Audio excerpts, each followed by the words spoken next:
and Sheikh Maqsud Ilahi, inshallah, is going to talk about khuluqul Quran bi'ithnillah. And of course, we know Sheikh Maqsud, alhamdulillah, is mujiz in the Quran, al-qira'at al-ashar, and al-qira'at al-sab'ah. And alhamdulillah, many young brothers and sisters have memorized the Quran with him. So it's our blessing to have him as our resident Imam. And al-Dhahabi, rahimahullah ta'ala, he mentions a very important statement.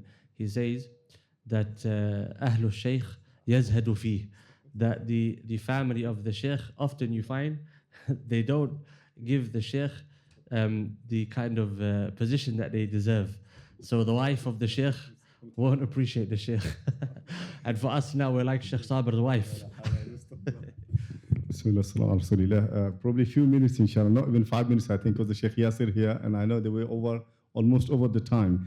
To be honest, to talk about the Quran, as the Sheikh Sheikh probably mentioned before, it's very difficult.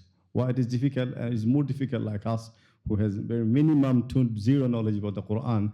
And the difficult thing is where to start and what to say and where to end.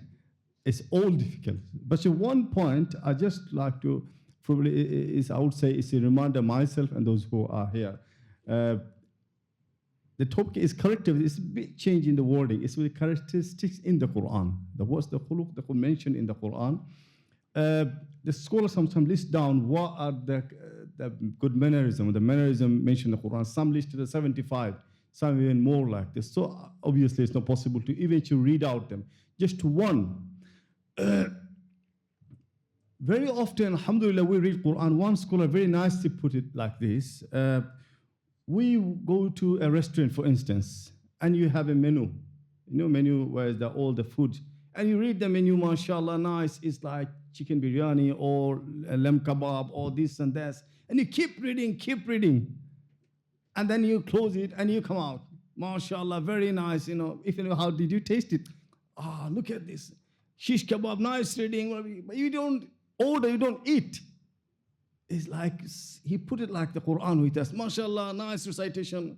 MashaAllah, good reading, we see. But Quran says, don't, eat riba, be nice to your parents. You don't put into practice. You don't order the food. You don't taste the food. How can you expect your life will be changed if you don't put Quran into your practice?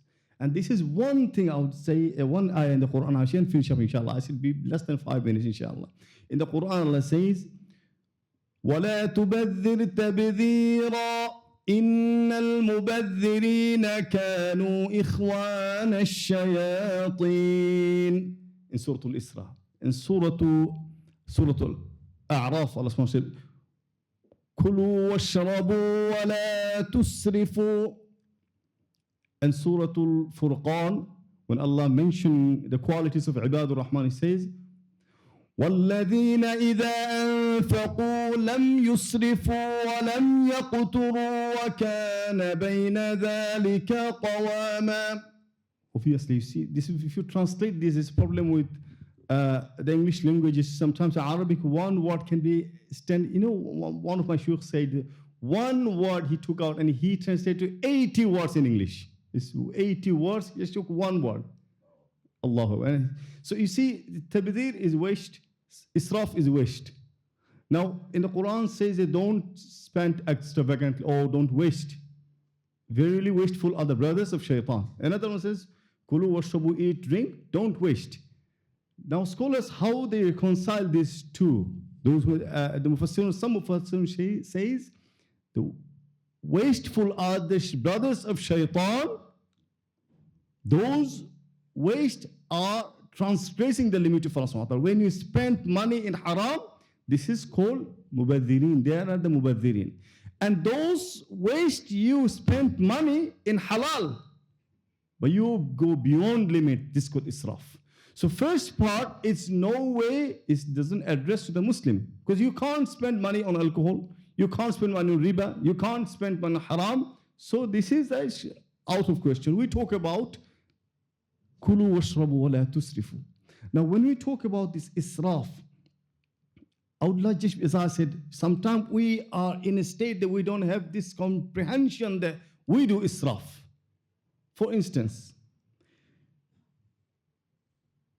the wudu, Prophet ﷺ, how much water he used to use? Can anybody give me the amount of share?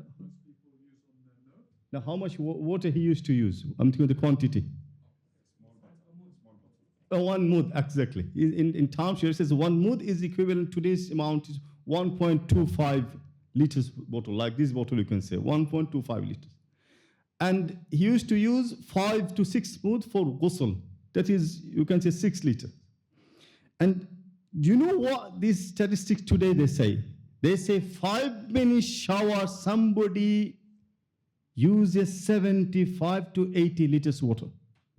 75 to 80 liters you use for 5-minute shower.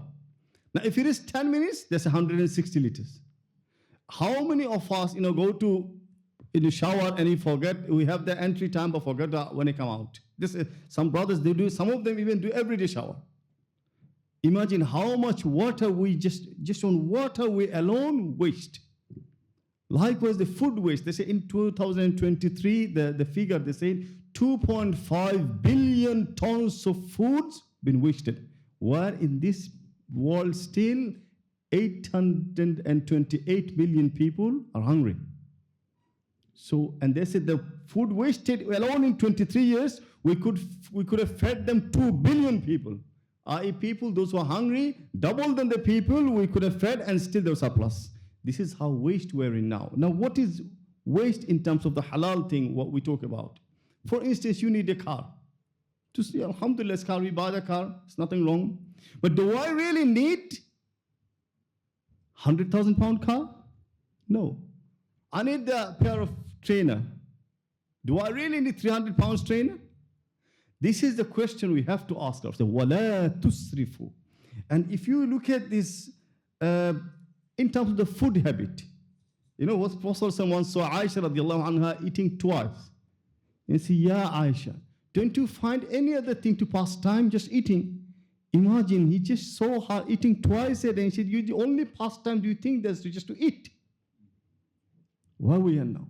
And one of the hadiths is really sort of is alarming for us. Prophet ﷺ, إِنَّ مِنَ الْإِسْرَافِ أَن تَأْكُلَ كُلَّ مَشْتَهَدْ. It is from the israf that you eat whatever you desire. Oh, I feel like chicken, now go chicken. Oh, I feel like pizza, now I eat chicken. I like pizza, kebab, now kebab. Whatever I want, I'll eat. Hadith said you are doing israf. Imagine where we are now. This is why I say the Quran is not just reading, mashallah, barakah. If you don't practice, then you don't really taste the food of the restaurant. Like you don't get really message of the Quran.